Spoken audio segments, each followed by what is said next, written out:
কোরআনের কারণে এক সাহাবা বিয়া করতে পারে না, শুধু কোরআনের কারণে আল্লাহ নবী বিয়ার ব্যবস্থা করে দিস।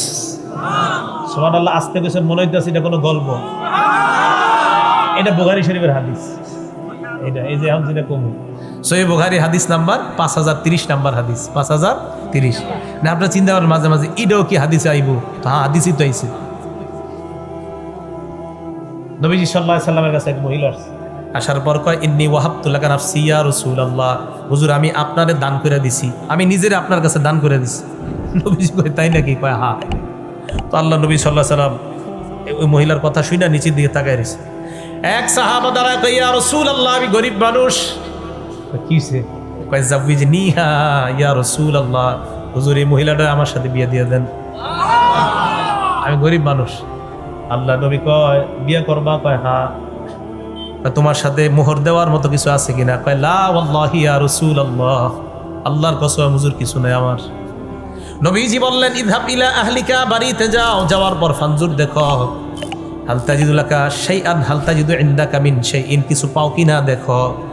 ওয়ালাউ খাতিবাম মিন হাদিদ, লোহার একটা আংটিও যদি পাও নিয়ে আসো। ওই সাহাবা বললেন, হুজুর আমার বাড়িতে লোহার আংটিও নাই, আমার কাছে একমাত্র দামি কাপড় আমার পরনের লুঙ্গিটা, আর কিছু নাই হুজুর। এটাই মানে লুঙ্গিটা একদম কম দামি, কিন্তু ওনার কাছে হুজুর এটাই আমার সম্পদ। নবীজি, আরে লুঙ্গি কেমনে দেই মোহর? এটা অর্ধেক যদি তোমার বিবিরে দাও মোহর, অর্ধেক তুমি রাখো, তো তোমারই তো চলতে কষ্ট হবে।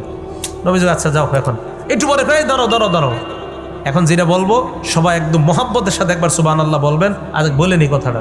নবীজি তার ডাক দিয়ে বললেন, হাল মাআকা মিনাল কোরআন, তোমার কাছে কোরআনের কিছু আসেনি?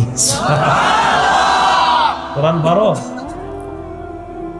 বিমাজা মাআকা মিনাল কোরআন, কোরআনের কিছু আছে কিনা তোমার কাছে? কয় হুজুর সূরাতুন কাযা ওয়া কাযা, ওই সূরাটা আমি পারি।